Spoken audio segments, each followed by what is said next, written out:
Good evening, everyone.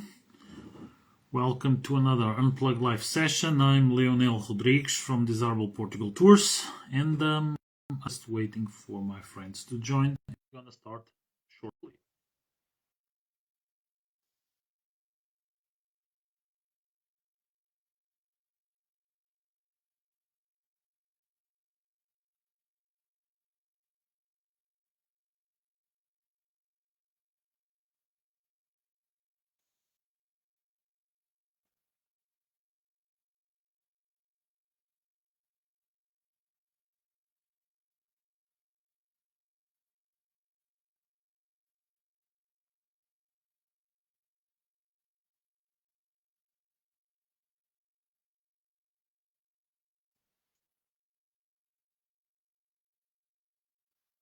I'm sorry.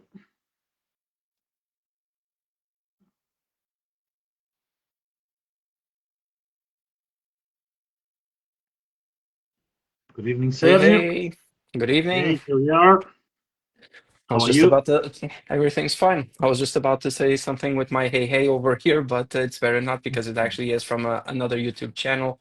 And well, I don't want to lose any copyright strikes. I don't want to have any copyright strikes because of the hey, hey. How are you doing? I saw that you were on quite an adventure. Yeah, I'm great. So just arrived back home a couple of hours ago, and well, some Mhm. long journeys driving, but of course, well, having a lot of fun.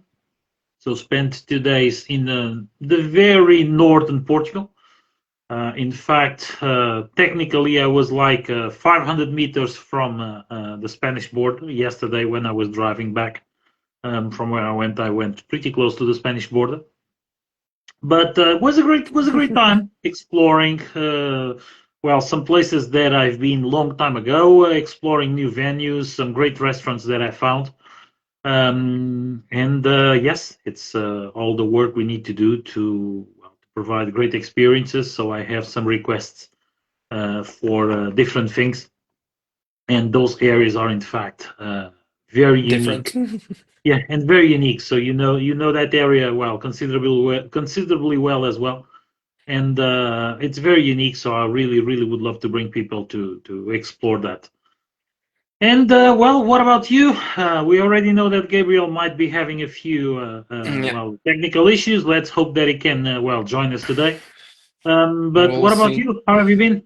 Slow week, slow week. It's now a little bit on the slower side, taking some Hmm. time off, doing all of the Christmas shopping, and Yeah, spending time with the family. So that's what's all about. And we're definitely building up some anticipation for Christmas over here. So it's a good thing. And then on top of that, before Christmas, we still have a birthday over here around the house to celebrate, and that's going to be a big one. So yeah, yeah. it's going to Well, be a very interesting couple of weeks. I'll have a birthday as well to celebrate just in well, technically in 2 weeks. So yeah, I Oh yeah, still gonna party a little bit. we're all So gonna have a birthday to celebrate in 2 weeks. So especially on the 24th to the 25th. So yeah, exactly. But yes, mine is a little bit before that, but yes, so it's gonna happen. Well, thank you for well, thank you to everybody who's watching. Hello, Victor. Hello, Pedro, and a few others that are watching already. So, Sergio, I know you want to bring some interesting topic to the discussion. Meanwhile, we still try to get Gabriel to join the live. But well, go on, move on. So yeah. let us know what you have to bring us this week. So yeah, this week, well, and in anticipation, precisely because of Christmas, I think it's a good time to let people know some of the things that are traditional, what is not traditional over here, places that we can visit that have a unique vibe to them, other places that, oh, well, they are very famous. Uh, for example, there are some villages in the country that around this time of the year they completely dress up for Christmas. Like it's the case for Óbidos, which is a very popular destination. It's one of Mhm. those locations that we know very well. We go there several times a year.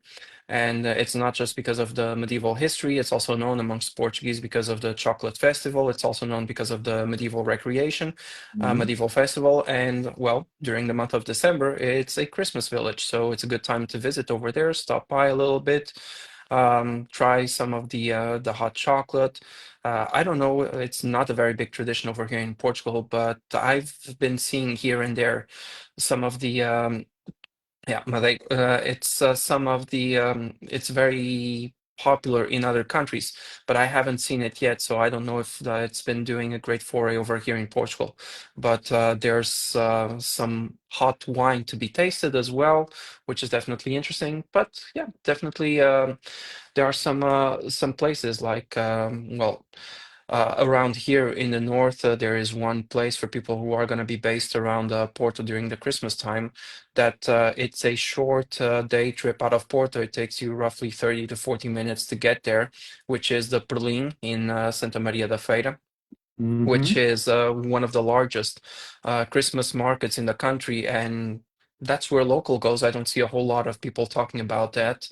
And it's actually very cool. This year they have a very interesting thing happening for the second time or the third time, I think, particularly for the young toddlers and whatnot, which is a sort of a celebration, say goodbye to your pacifier, and they hang it on the little a little carousel over there, and then they say that on Christmas Day, the Santa Claus comes by and picks up all the pacifiers and brings them up to the North Pole to be stored and kept safe.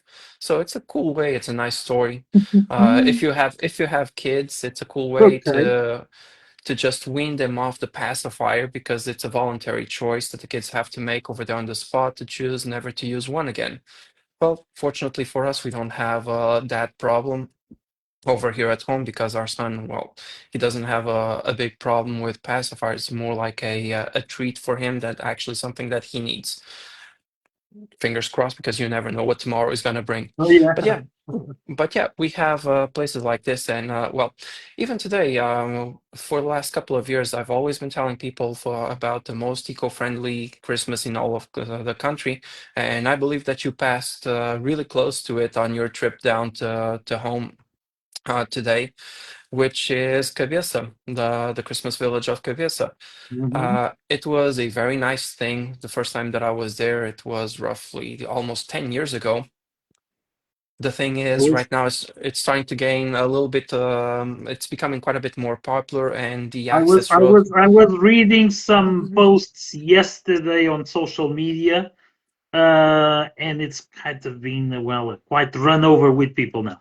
Yeah, yeah, it's now very famous over here in Portugal, and so even though it's very beautiful, it's becoming more and more challenging to visit because of the crowds, because of the access roads, and especially if you have snow, like we just have over the week, throughout this week at Serra da Estrela. Well, driving conditions can become quite a bit hazardous, not only because of the narrow, curvy roads, add on top of that a layer of snow and extremely poor visibility with fog where you can't even see 20 feet in front of you. So that becomes a real challenge. So yeah, Christmas villages all around, Christmas markets all around. We've also have a few topics about that. We just need to bring them back up now that the group is Mhm. public. We need to post them again so that you can see them. But there's in Porto, there's also in Vila Nova de Gaia, in the WOW, the wine district, basically. Yeah, Vitor Pais, big traffic confusion at Cabeça. Yeah, it kind of makes your head scratch a little bit of how many people go there, but a little Portuguese pun. But yeah, Christmas markets all around, even in downtown Porto. If you're walking around downtown, if you go to Jardim da Cordoaria, if you go to the São Bento train station, you're gonna see the pop-up markets over there celebrating Christmas. The Bulhão Christmas market, which is still gonna happen towards more a little bit closer to the Christmas day. It's also a very interesting one. So within the cities, you have little Christmas markets. Even over here in the town where I live, which is Maia, just north of Porto. The city center of Maia is completely dressed up for Christmas, and they have a month-long running Christmas market in the downtown in front of the town hall. So you're gonna find that no matter where you go. And for people who are over here, well, it's a great place and it's a great time to do some holiday shopping. And well, we have these the traditional shops over here, and we like to encourage people to find more authentic Portuguese souvenirs because, well, if you can buy things, if you'll buy things over here in Portugal that you'll also be able to buy elsewhere, what's the point? So that's the reason why we like to incentivize things that are typically Portuguese or elusive to Portugal, but in a good way. And there's no better souvenir, especially for people who are traveling, that, for example, a couple of the hand-painted tiles. And you have Mhm. plenty of them, particularly in these pop-up markets that I've mentioned. They are very common. They appear quite frequently in these pop-up markets. Just be aware, and this is one of the reasons why I wanted to mention this first because we've been having a bit of a theft problem over here in Portugal where some people, less than honest people, they just pry out the tiles from the buildings, from historical buildings sometimes. And so be on the lookout. If you look at the back of the tile and you see that it has some concrete, or it seems like it has some construction material, some adhesive attached to it, stay away from those tiles because they are more than likely they've been pried out from a building, they've been pulled from a building, and we should not encourage that type of activity over here because we want to preserve our heritage. Then we also have well, uh, the um, the artisan wool, it's very interesting. There is a type of wool that I absolutely love. It's from central Portugal. So if you're going to the mountain range, if you're going to Cabeça to the Christmas village, you're gonna pass by really close to Manteigas, for example, and over there you have the Burel factory.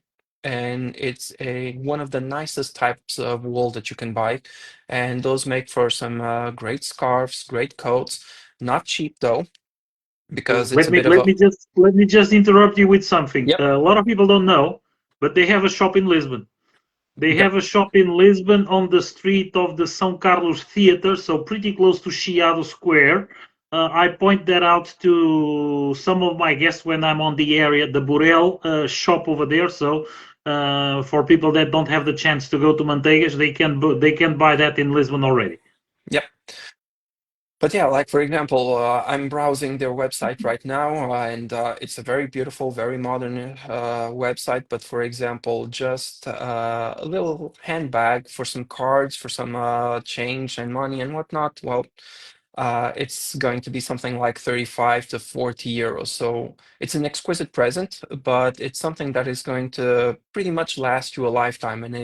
And by purchasing this, you're also supporting local artists and basically, it's a sort of a dying art over here in Portugal because it's very difficult to come across the Burel wool.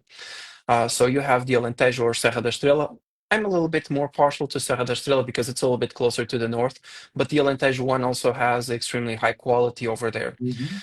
So another thing that people frequently purchase, obviously, it's going to be the sardines, the canned sardines. It's very beautiful. It's very easy to take home. They are come obviously already pre-packed in the cans.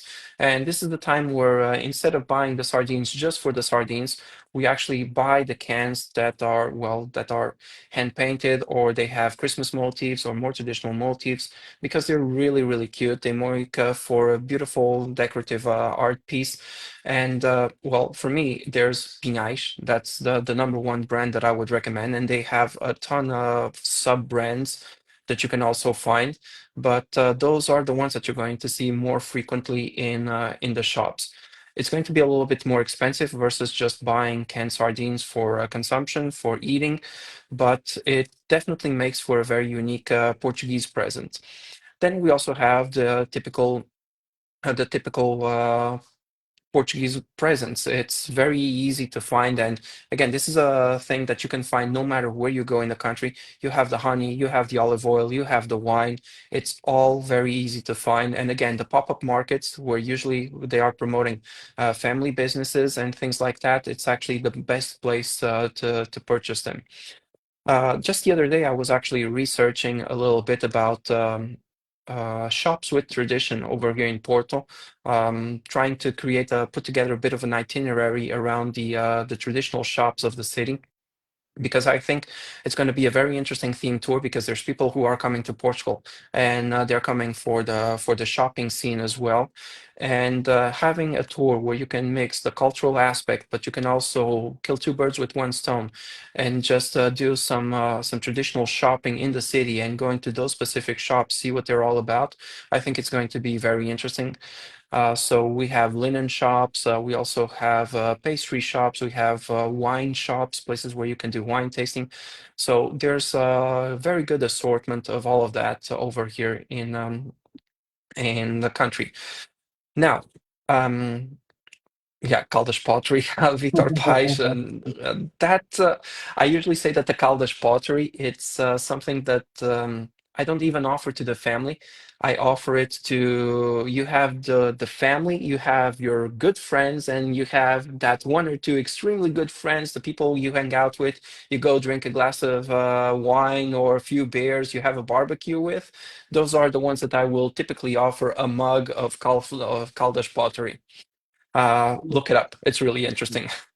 Yeah. But but yeah, these are some of my recommendations over here. So definitely browse around. Don't be afraid to go to the small merchants, the pop-up markets that we have around Christmas.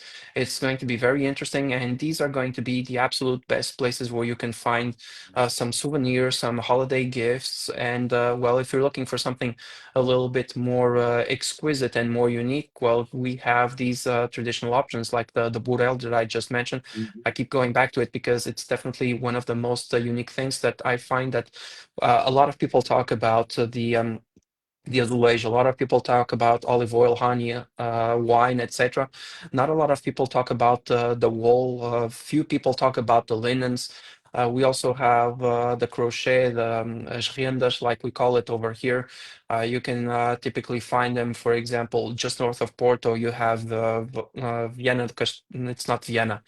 It's I was there with Gabriel a couple of years ago. Vila do Conde, as Rendilheiras de Vila do Conde, which they also have the some beautiful crochet and a very nice crochet museum over there as well for people who are interested in that.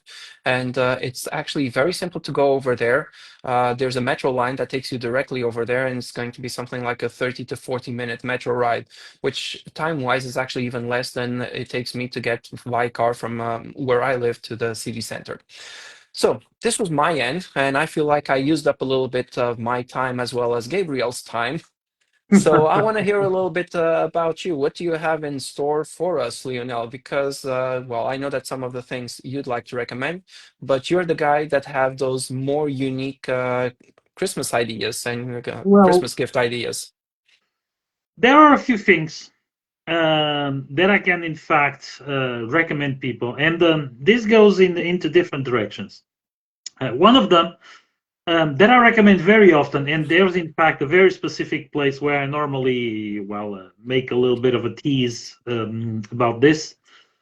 A lot of people don't know Portugal for high-end porcelain, but we in fact have high-end porcelain in Portugal.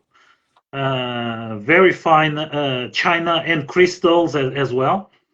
And one of the major brands that we have is Vista Alegre. And Vista Alegre can go back to, well, the time of our grandmother that would have like a table set from Vista Alegre that was something very unique. But I'm not going into the traditional designs. Of course, you have amazing traditional designs. You have amazing table sets from Vista Alegre. But there is one which I really like that it's very particular and that it really shouts Portugal. Yeah, exactly. Uh, it really shouts Portugal in the best possible way. That is the Portuguese cobblestone collection. So Vista Alegre, I think it was like 6, 7 years ago. Time just flies. Um, and they created a collection called Calçada Portuguesa, where they have a whole table set with designs of the cobblestones of different squares and streets in Portugal.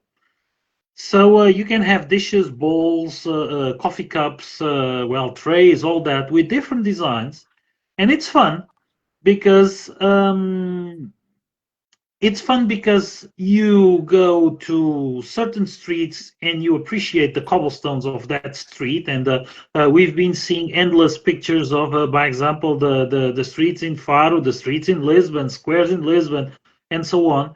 And then you realize that you have a whole collection of just white and gray or white and black porcelain with those designs. So it's really cool when we can really point out on the website of the brand some of the designs, and then I'm telling my guests this was inspired on this street. You are stepping on the stones that inspired this design. So this is one of the things that I really like to show. And Yeah, I just dropped the link to the yeah, yeah. Vistale to the website so that people can look themselves after the live. Thank It's you, very beautiful. thank you, Sergio. So I usually say this really shouts Portugal because everybody ends up knowing Portugal for the cobblestones. This really shouts Portugal without having like Portugal stamped on it. Okay. Then you have a few other things, and I'm a very, very big fan of the traditional pottery. Okay, the red clay pottery that you find everywhere, in every little market, in every little pop-up market or artisan market, or even sometimes on those weekly markets that you have that are like more focused to produce, vegetables, fruits, whatever. You might find a stand of someone selling some cooking pottery, those trays that you put in the oven, those clay pots, those little cups sometimes with some funny inscriptions. Okay, those little mugs or cups for wine or whatever. Yes, I saw one over there, so that's why I'm pointing that out. Okay, that kind of stuff. That is really fun. And sometimes, if you end up meeting the potter itself, you can even order something specifically made on purpose for you, for your friends, whatever. It's not uncommon to go to a pottery shop and, of course, to speak with them, and they can paint something that a message that you really want, or dedicate that to a friend or whatever. So that is a fun thing to have. Then, of course, and keeping on the pottery, there's one very unique, and you are pretty close to that area. In fact, Bisalhães. the bisalhães, the dark pottery, the black pottery. I'm just saying that I just drove past the house of a very good friend of us that makes that on his house. I drove Yep. past it earlier today. So the black pottery is something very, very distinct as well. And this is the kind of stuff that you find a little bit everywhere. And I'm going to give you an example. I've been posting pictures. I was in Chaves for a few days. Okay, Chaves, a city that a lot of people don't talk about, but it's lovely. And they had kind of a little pop-up market that they call Feira das Varandas. And from fruits and vegetables and some produce, you had some artisans over there. You had some little stands selling a little bit of everything. So sometimes you are walking through some streets of a town. You find some little stands, some of those kind of pop-up tents with someone selling handcrafts, artisans, all that kind of stuff, and you find very unique pieces. So you can find, as I mentioned, this pottery. Then you can find some handmade jewelry, and it's really cool when you find these people, when you have the artisan doing those little pieces of jewelry in front of you, and you can have stuff customized. Okay, okay, put here like a little blue stone, a little white stone, whatever. Make it with this or that shape. So those kind of things can be very, very unique gifts for friends and family. And all over Portugal, you find this kind of stuff. But in the north, and keeping on the theme of jewelry, and of course, pushing a little bit more on the numbers, there is something that really, really deserves to be seen. That is the filigree. So the filigree jewelry that you can find mostly in northern Portugal. Of course, there are shops even in Lisbon and such. If you really want to find something special for someone really unique, you can invest in a Portuguese filigree. A part of all the symbolism, okay, the heart of Vienna, all that. A part of all the symbolism that you have. It's something that is a piece of art that the original, the traditional ones are handmade, and watching a jeweler doing that, welding all those very, very thin gold threads by hand, it's a very, very unique thing. So we have plenty of stuff that people can really take home from different prices, from different price ranges. But what I find it's that a lot of people don't know that you can dig a little bit deeper and find that very distinct or exquisite piece instead of just bringing home, well, the traditional fridge magnet or that kind of mass-produced tile with the same design everywhere. Or sometimes I even find that people bought something that doesn't make sense. I remember a few years ago I saw an image of a fridge magnet with a yellow tram, and it has written underneath Cascais. So there's no yellow trams in Cascais. Okay. So yes, but this kind of stuff that I was mentioning, okay, the filigree, the pottery, the jewelry, um, it's really something that people should look around. And my best advice is really normally on the weekends, okay, normally Saturdays or Sundays, almost every town, almost every city has one of these pop-up markets, artisan markets, or antiques markets. And when you go to these kind of antique markets as well, sometimes you find traditional items that you cannot find anymore as new, but someone has something special to sell.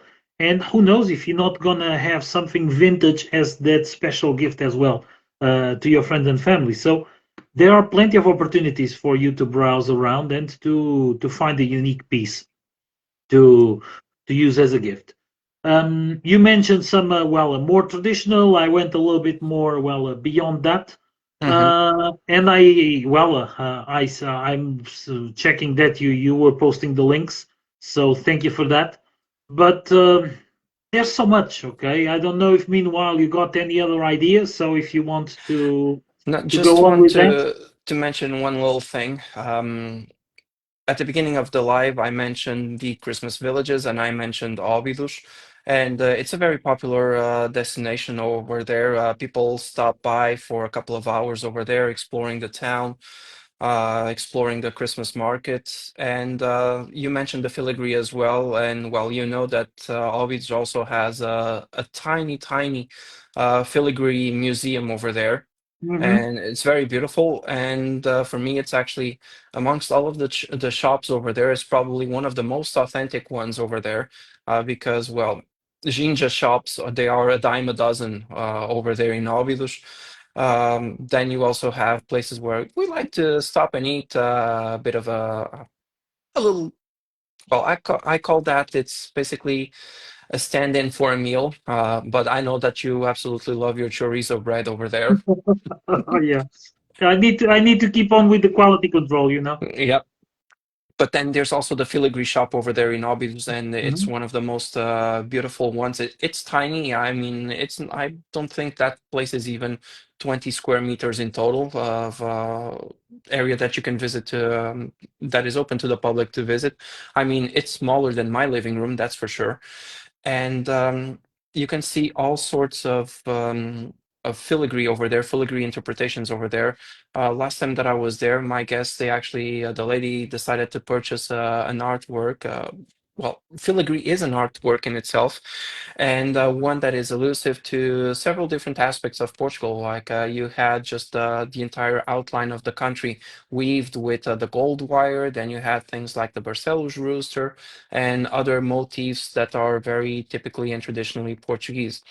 If Hmm. you don't want to do this one, which it's nice, it's authentic for the artwork, but it's not authentic in the sense that that's probably not how a more genuine, let's say, 18th century filigree would be done.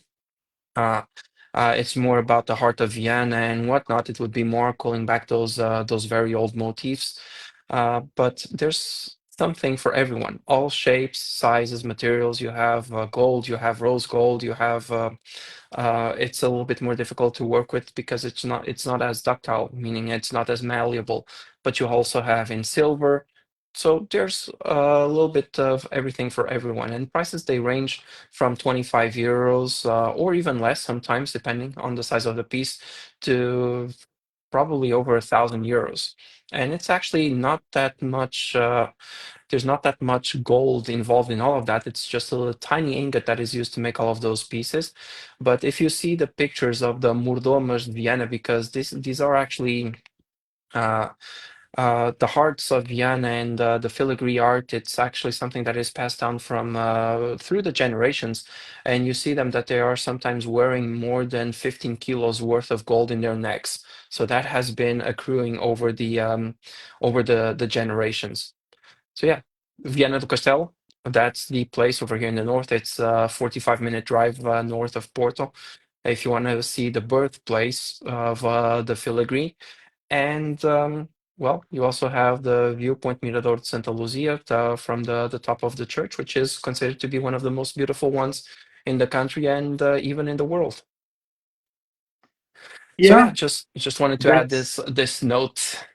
oh well. And if you want to go home with some other traditional things that you can acquire in Portugal, and that you mentioned Vienna. I'm now going to the sweeter side of it. Don't forget to stop at the shop called Natario, Notario. and of course try their Ballers Berlin. You were mentioning Óbidos, and there is a stop that I really avoid to do in Óbidos because it's very problematic. But there's a couple of shops that brought back something that it's a childhood memory called Bombocas. Okay, so now you have a few shops in Óbidos selling those chocolate, covered kind of marshmallows as well. So if you want to offer something also sweet and unique to family and friends, you also have those. Pretty much this is an endless list of things that we could be mentioning over here. So way beyond the fridge magnet, way beyond that mass-produced tile, why not to explore a little bit more beyond beyond the obvious, and to really check these kind of places. So it's really something that when you have time to explore and to browse, I'm pretty sure you're going to find that unique gift. And sometimes the best thing over here it's to not to have a preset idea. Okay. Sometimes I feel that people are searching for something so specific that they spend so much time in the search of something so specific that they miss the whole point. Because right around the corner or just on the other side of the shop, there was something that they could really make as a special gift, but they were focused in something very specific, and they didn't see it. Okay, so going back to Obvious as an example, entering some shops and exploring inside, I'm pretty sure that in every little corner there's some. Just to point out something, and I'm going to pick up something that Vitor just wrote a few minutes ago about the Mhm. cork. I love cork items, and Portugal is the biggest cork producer in the world. What's the catch? We are being flooded with fake authentic stuff. Okay, and that is a problem. Uh, to check if a cork item it's really good quality, if it's the real deal, you need to ask a few questions. You need to be a little bit more trained sometimes into touching, feeling the piece, doing a few checks, because it's impossible to have a genuine cork item for some prices that I see that are normally um, seen in some markets and shops. So that is something that I really like, and those who know me know that I've been using a cork wallet for a few years. But you really need to be careful about that because there's a lot of fake, authentic stuff. Okay, and that is something. That's why I normally have some second thoughts about telling people about the cork items, because I've been seeing some stuff that it's hard to check if it's the real deal, if it's really authentic or something massively produced somewhere else. So just my 2 cents about that. Okay, and well, I'm gonna wrap things up because well, Gabriel was unable to join us, but well, let's talk a Mhm. little bit about a few things that are typical from the Algarve as well. And Yeah. for Algarve souvenirs, there's actually quite a few. And obviously, being a coastal town, it's a coastal area. It's more beach oriented. There's going to be quite a few things that are quite a bit, I wouldn't say unique, but they have their own unique take down in the Algarve. One of the things that Portugal and particularly the Algarve is known for is because of the salt industry. And you can find little packs of salt typically done in little ceramic jars or even in little bags, particularly when little cloth bags, particularly from Castro Marim. That's where we have quite a few of the salt flats over there, but also Tavira. So we're talking Eastern Algarve, not Western Algarve. Sagres, Lagos, etc., Portimão, Lagoa, it's all on one end. Then we're talking the other end over here, Castro Marim, Tavira.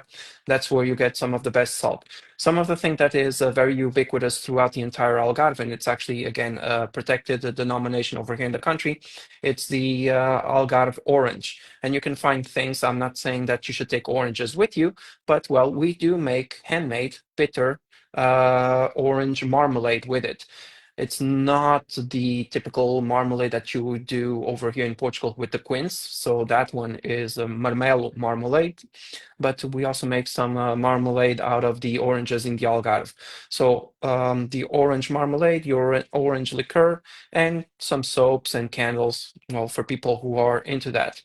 So I've talked about the salt. There's also, again, some of the things are going to be see, we have the Algarve chimneys. Yep, porcelain Algarve chimneys are also a very interesting thing to do.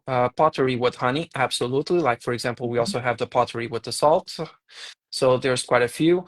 There's magnets with chimneys. Forget the magnets. I would say just go for the typical more porcelain style. And Gabriel can tell you all about the history of the chimney. So he goes over here with Medronho.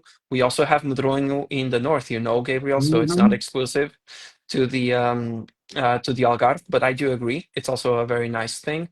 Algarve honey. It's also very nice, precisely with the medronho, with the rosemary, etc., or even something that you find pretty much exclusively down in the Algarve, which is carob. And everyone Mhm. knows about carobs, so that's also another thing that you could find over there. And then there's also the traditional sweets of the Algarve, like Gabriel. I'm sure he does some quality control of all of these for sure. Like, for example, the Dom Rodrigo, the Morgado do Algarve, or almond and fig cakes or cookies. So, yeah, these are some of the things that you can find from the Algarve.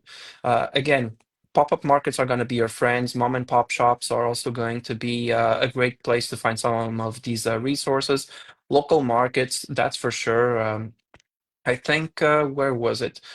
We visit, Gabriel will remind me in the comments for sure, but I think we visited the local market in, it was not, it was in Silvish, perhaps. Maybe I'm mistaken. But yeah, there's plenty of places to visit, to explore the local markets, the little shops, and the pop-up markets. That's going to be a very cool and interesting resource for all of the Christmas shopping, and there's an abundance of that happening over here throughout the country. So, final thoughts, Lionel. Well, we pretty much crossed the country with a lot of ideas. We pretty much brought in here some things that really go beyond the obvious choices, and some people sometimes really don't know about these. And it's part of the deal. So to come and explore and browse a little bit, and take some time to really check what it's really local. So I really think that well, people will find something that suits their preference, that suits their well, their choices, their needs, as a Christmas present, or even some unique present for a birthday, or to bring to a special friend. So we touched base in a few subjects. And well, we've been way beyond our normally established time of half hour. Things just move on very quickly. From my side, pretty much, well, I don't have much to add over here. I just want to thank everybody for joining us, thanking everybody for watching, all the comments. Gabriel, unfortunately, is having a few technical issues. And in fact, we've been trying to solve some of the technical issues over here. So hopefully, we will get on with this pretty soon. And well, I would like once again to thank everybody, and well, we'll see you back next week. So next week with more stuff, with more quality control, with more Christmas well carols on the streets and such. But yeah, we still have some work to do until well until Christmas and before the end of the year. So thank you everybody for watching, and thank you Sergi for Thank you. all It's your always a insights. pleasure. Yeah. And well, one final thing that I want to add, because in the post announcing the live, well, I tease why we still sometimes do hide the little figure of baby Jesus up until the Christmas morning. That's because it's an old tradition over here in Portugal. Not a lot of people entertain this tradition anymore. They just do the nativity scene complete from the get-go, from December 1st onwards. But some people, Mhm. they just put the little baby Jesus on the 25th, and that is to mark the arrival because he wasn't born until the 25th. And so for that Mhm. reason, especially for the little children, it's actually very interesting because every day they go to the little nativity scene and they see just uh, the manjedoura. I don't know Mhm. how to translate this in English. I'm sorry, but the little hay bowl for the cow and for the donkey, completely empty. And then when they wake up in the morning of the 25th, there's little baby Jesus. So he was born on the 25th, and that's the reason why we sometimes do hold back putting the little figure of baby Jesus in a nativity scene up until we get to the 25th. And then we have the three wise men, which also come by around, I think it's January 6th. Mhm. Uh, so some people like to also continue that tradition a little bit more and just put the three wise men next to the baby Jesus on January 6th. So interesting traditions that we have over here. It's a little bit practiced throughout the Catholic world, but some places, the manger, thank you, Gabriel. But some places, I wasn't even aware about this tradition because my parents, they just put out the full nativity scene from the get-go. But I've learned about this tradition very recently, and I think it's a very interesting one. Teaches, particularly little kids, it teaches about patience, it teaches about anticipation to an event that will be happening in the coming days and weeks. I don't know if you know about this one or not, Lionel, but Well, here's a you touched some interesting points. Okay, I remember knowing about that. But from north to south, there are some very little traditions here and there that that could be a very interesting topic. Because Portugal is a small country, but in fact, every region can um, kind of have some different habits, different traditions, different ways of doing things that really, really make a difference in between people, in between the regions. And of course, sometimes it even creates a little bit of a rivalry here and there. So no, yeah, you just brought something that, with a little detail, we can bring a different topic yeah. in a Next few weeks week, about how regional things. variations Yes, of regional variations of some common things. Okay, yep, so yeah, yeah. So and that's why it's well a very very productive, and it's always a pleasure to have these talks because we get new ideas, and of course we all learn something, and we get well different topics for the next live. So thank you for bringing that. yep. There's always next week. So everyone, thank you for joining us. Thank you, Again, Sergio. Lionel will be posting this on YouTube in a few moments as Mhm. usual. And I wish you all a very good week and see you on the next week. See you next week. See Thank you. you. Bye. Bye.